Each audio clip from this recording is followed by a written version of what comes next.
It's got to be real. Be real. Be real. Yes, guys, what's up? So Miguel Cotto, Saul, Canelo, Alvarez.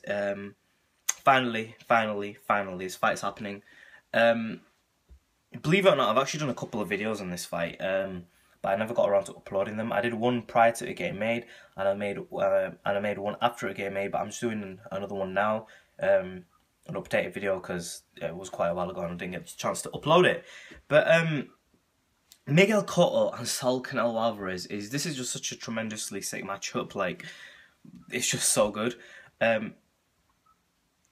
Not just because of the fact that they're both top tier opponents in the 154/160 pound division, you know, around about that region. And I'm not even going to go into why I'm saying that region, because it just speaks for itself, you know what I mean? Canelo, Cotto, the catchweight kings, you know what I mean? Like, they fight at catchweights a lot. But they are top fighters, like unbelievably top fighters, but that's not the only thing. The other thing is that the style matchup of these two fighters is just brilliant. Like, everybody's expecting to see a show, you know, because, like, look, with Miguel Cotto, okay, and I'm going to assess this fight for you guys. I'm going to tell you what's up right now. With Miguel Cotto, right, we've seen him box in the past. He's got good footwork. He's in and out good. And this could very, very easily pose a huge threat to Canelo. Let me explain something, right? You know, before we saw the Pacquiao and Mayweather fight, everyone could chat all their crap about what happened in the fight. But prior to the fight, when we had it on paper, we saw something. We saw Pacquiao being a southpaw, and Mayweather has struggled against southpaws in the past. He has. He didn't struggle against Pacquiao, but he had struggled against southpaws. Zab Judah, he definitely struggled against Zab Judah. I think since that fight, he's kind of evolved a little bit. Was he a better fighter then, or, you know, was he a better fighter now? I don't know. Obviously, he's older. He has less snap in his punches, but his brain's sharper. He understands boxing better than he did then. You know what I mean? But you see, there's so many intangibles to take in. Like, and we're looking at this fight beforehand right now. When you look back at the Pacquiao Mayweather fight, it's very easy to say, oh, obviously Mayweather was gonna do that. But when we were looking at it before, even the people who thought Mayweather's gonna win, there was always that chance that, you know, Pacquiao, that left hand, and don't even tell me, like, nobody, like, people might have, like, really severely picked Floyd in that fight, but there was always that chance of that, you know, left hand landing at some point and knocking someone out. It's boxing, you know what I mean?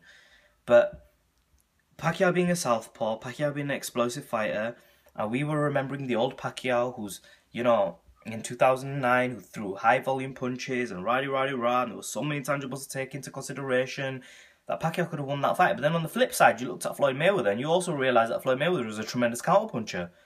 You know what I mean? And who's Pacquiao struggling against? Counterpunchers. So now we're looking at this fight, Canelo Cotto, and you see a similar thing. Who has Cotto struggled against? Cotto has struggled against fighters like Austin Trout, right? Who can box, rangy fighters. Now, Canelo isn't that. But Canelo's got fast hands. He's got very fast hands. He's powerful, okay? These are the intangibles we're looking at right now, and Canelo holds all them intangibles: the power, the hand speed, the youth, you know what I mean? The will to win. Canelo's got all these intangibles, but on the flip side, on the other side, Canelo Alvarez has struggled against people who can move, and Erislandy Lara is a prime example of that. And when I say move, I mean footwork, fast footwork around the ring. Floyd Mayweather Jr. had tremendous footwork, but Floyd Mayweather Jr., when he fought Canelo, did not actually move that much. He moved just enough, right, to control the distance. But the majority of the fight was in the middle of the ring, and Mayweather Jr. was not running around like Lara. And I say Lara lost that fight, and I don't care what anyone says. For me, it's not just about punches landed. It's about which punches were harder. And I don't think Lara had many hard punches that he landed at Canelo. There was a few left hands that landed flush in the face. But I personally, and this is my opinion, I'm entitled to my opinion. You can also, you know, there's nothing set. And I know the majority of people say that Lara won, and I'm fine if you think Lara won. But my opinion is Canelo won that fight because Canelo Alvarez landed the harder body shots, like really hard body shots, and Lara didn't block them. Trust me, like they landed flush and they were hard. Lara also was running around the ring a lot. So one of the three main criteria is effective aggression. I think he was the aggressor. You know what I mean? Like, yeah, I wouldn't say ever that Lara was the aggressor in that fight. So you have to give that box to Canelo. And then the other criteria is ring generalship, and Canelo Alvarez had that ring generalship in that fight because I felt Lara was just running. I don't think he controlled the ring. I thought he was forced. There's a difference between being forced to run around and doing it on purpose. And I know that that's the way Lara kind of boxes, but he did run a bit much in that fight. And so, you know what I look at, right? I look at Canelo Alvarez when he fought Floyd. He kind of ran out of ideas when he fought Floyd. And you know what? I wouldn't mind seeing a Canelo versus Mayweather rematch, and I'll explain why. And people are going to... You know what I'm saying right now? I know 90% of you are going to dislike what I'm saying and you're going to disagree. And that's fine, but listen to what I'm trying to say. Because I know the majority opinion right now is like, what? No, nah. Listen to what I'm saying. See, when Canelo first fought Mayweather, I picked Mayweather to win that fight. This is when I don't even think I was doing videos in them days, but I did pick Mayweather to win that fight. No, I was doing videos then because I picked Danny Garcia to beat Matisse. No, I picked Mayweather to win that fight against Canelo. But check it, right? Here's the thing. Canelo Alvarez didn't attack the body like he should have. He should have just hit anywhere but just thrown punches because Mayweather was there. But Canelo got gun shy. He got really gun shy, but that's what happens with a lot of Mayweather opponents. When he fought Lara, he wasn't able to land on the face. Same situation happened what happened with Mayweather. But this time he made an adjustment in that he attacked the body. Okay? And it's going to be really interesting to see when he fights Miguel Cotto. If Miguel Cotto could stay on his toes and box Canelo and move in and out, sometimes hit the hard left hook to the body, in and out, because I think that's what his game plan is going to be. Cotto's game plan for what Freddie Roach is going to give him is to move in and out, be fast on your feet, be on the back foot. I definitely think Canelo's going to be the aggressor. No doubt in my mind that who's going to be the aggressor. I feel Canelo's going to be the one moving forward, ready to fight. I think as he's grown older, I think his chin's developed. He's been hit flush by Lara, he's been hit flush by Austin Trout, he's been hit flush by Mayweather, you know, even though Mayweather is like a light puncher, even though 147. But Canelo he's been chin tested a little bit, and it stood up to the test. I think he's got a sturdy chin. I think he's grown into a man now. I think he was a boy when he fought Cotto's brother and got wobbled. I think now he's a man. And I think he's a stronger fighter now. And I don't think that Cotto's going to be able to necessarily wobble Canelo. Now, not through a headshot, which moves me on to the next scenario. Miguel Cotto's left hook to the body. Now, looking at them two sides up against, like, when they were at the press conference, right? Cotto Canelo actually have a similar height. And that surprised me because I expected Canelo to be a little bit taller, to be honest with you, but he's not. I know Canelo's a short fighter, but I just thought that he had a height advantage, like he was just generally a much bigger person. But it surprised me that he wasn't that much bigger than Miguel Cotto. Cotto looks good at 154, 155 pounds. It's his ideal weight. Canelo as well, 154, 155 pounds, ideal weight. But the thing is, I think on fight night, I think Canelo hydrates up more and becomes a heavier fighter, and he therefore is the stronger fighter because I think he's got very good power at 154 pounds. We saw that with James Kirkland, right, who was a good fighter, and the way Canelo did him, it was just, I don't think, that's not normal to absolutely annihilate a fighter like that. You've got to have some serious power to do that, and Canelo did that. I think Cotto could have also been beaten James Kirkland, but I don't think it would have happened in the same fashion where, you know, it's a huge, tremendous knockout, like, bang, like, you know, like, devastating. Canelo devastated him. But, yeah, let me get back to what I'm saying, right? Miguel Cotto's left hook to the body. I think that is what could trouble Canelo. But, you see, here's the thing. Canelo's midsection is strong. He's a big lad. He's a big lad. And for those of you who haven't been in the ring, I'm going to explain something to you. You know, when you're in there with a bigger fighter, okay? Just someone who's a heavier weight than you. If you spar them and you're fighting to the face, because you're lighter, you'll be faster on your feet, your head movement will be faster, your hands will be faster, everything, because you're just a smaller guy. There's less like, you got less muscle to move, less weight to move, you're just quicker, you're just faster, okay? And you stand a good chance when you're hitting the face, but when you just do body sparring, all right? And when you just body spar, what happens is, the person who is heavier, right, when you hit their body, it doesn't affect them as much because they're just bigger than you. Like, their body is just more firm. It doesn't affect them nearly as much. When they punch you, they've got more weight behind their punches. They're just going to be a bigger hitter.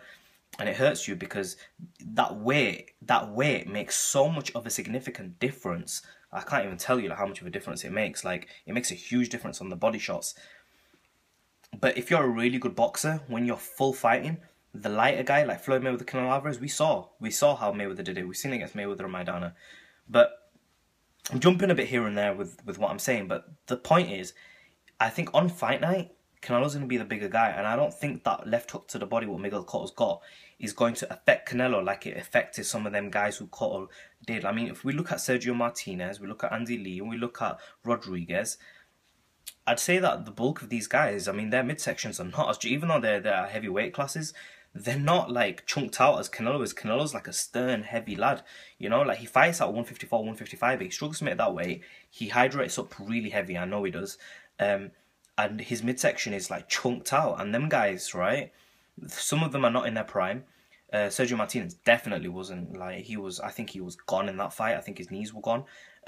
Rodriguez is not on that level. And I think Canelo will take the body shots. I think he's going to be the heavy guy in the night, and I think he will take that left hook to the body. It might hurt him here and there, but I don't see him dropping and that being the factor that ends the fight. And as far as headshots go, I don't think Miguel Cotto can knock Canelo out either. Maybe I'm just talking out of my ass, but let's see on fight night, right? I personally think that Cotto's going to be on the back foot, he's going to be moving, but I don't think he's going to be able to hurt Canelo. Canelo's going to be the aggressor, and I think Cotto's best chance in this fight is to outbox Canelo Alvarez. But Canelo can box, man. I mean, we look at Mayweather Canelo. Canelo didn't get hit that much. Believe it or not, Canelo did not get hit that much. His defense was there. Like, Mayweather tried to hit him with a lot of shots, but Mayweather missed a lot. Like, watch that fight, slow motion. Like, not even slow motion, just watch it. Just watch the fight. Watch it carefully. You will see Canelo did not get hit that much, but the way he lost it is that he couldn't hit Mayweather because Mayweather's defense was just unbelievable. Now, Cotto's got good defense, right? But it ain't no Floyd Mayweather. So Canelo, I think, will be able to catch Cotto, right? But it's all going to be about range. You see, boxing's all about range, and this is the thing. Cotto controls range. Canelo cannot control range. Canelo can't control range, but what Canelo can do is just use brute force, hunt down Cotto, and use his youth. And let's see how good Cotto is when he has to go 12 rounds against a young, hungry lion, not a Sergio Martinez whose knees are gone. You know what I mean? Like, and also Canelo's got good defense. So even though Cotto controls range, he's not going to be able to find the target as easy as he thinks. He's going to be able to find it against Canelo Alvarez. And I don't think he damages Canelo Alvarez. I'm going for Canelo in this fight because I just think the youth, the hunger, the ferocity, the punching power, the hand speed belongs all to Canelo. I give Cotto one major factor in this fight, but it's the biggest factor in boxing, and that's range control. I think Cotto's going to be able to control the range because he's not flat-footed.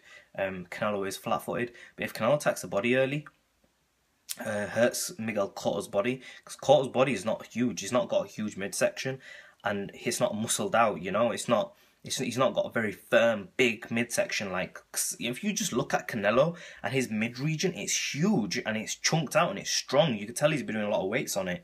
And I don't think he's going to get hurt that easy. Whereas Cotto is more just naturally built up. He carries a lot of weight on his legs. His upper body, like up here, or his shoulders carry some weight, but I think most of it is actually on his glutes and his legs, not on the mid region. So yeah, Canelo Alvarez, I think, is a stronger fighter in this fight. I think Freddie Roach being optimistic, hoping that, because Freddie Roach said that he feels Cotto's the stronger fighter. I disagree strongly. I don't think he is. I think Canelo's the stronger fighter, and I think they're kind of banking on that. I think that they're banking on the left hook to the body being a key punch for Cotto. I don't think it's going to affect Canelo like that. I think it could slow him down a little bit, but I don't think it's going to hurt him like it's hurt them guys and knock him out. Like, the left hook against Martinez, the left hook against Andy Lee, Rodriguez, that was a punch that's knocked all these guys out. That's taken all these guys out. That was the punch that set up the severe knockdowns. That was the punch that's made him look devastating. Take that away. Mix in Canelo's punching power when they're at range, in close, in them quarters. Canelo takes them battles because he's got the hand speed. And we see when Cotto, even though Cotto's going to control the distance, see when he tries to jab Canelo and when he tries to hit Canelo, I think Canelo's defense is going to be good, that he's not going to get tagged with every single punch. I don't think it's going to be like that where he's going to get tagged with every single punch. I think he's going to be able to dodge a lot of punches, and I think he's going to miss a lot of punches as well. But I think what it's going to boil down to is who wants this the most. And I think when you start getting down the rounds, Canelo's youth is going to show, and I know Cotto's like had the better fitness overall, and even recently Cotto's shown signs of having better fitness. But I think that the will to win is with Canelo, and he will dig deep. Where Cotto just, I don't think at this age, I don't think with the mentality he's currently got, I don't think he's gonna have that same will and drive that Saul Canelo Alvarez has. I mean, if at the end of the day, on a bad night, Cotto got his ass whooped by Austin Trout, I don't care how much of a good night he's having with Freddie Roach or not. I just don't think he beats Canelo. Like, but obviously there's a chance. You know, it's a good fight, it's a close fight. But like I said, they're both on the same level. But stylistically speaking, I'm going for Saul Canelo Alvarez. Comment section below, subscribe as always, in a bit, guys.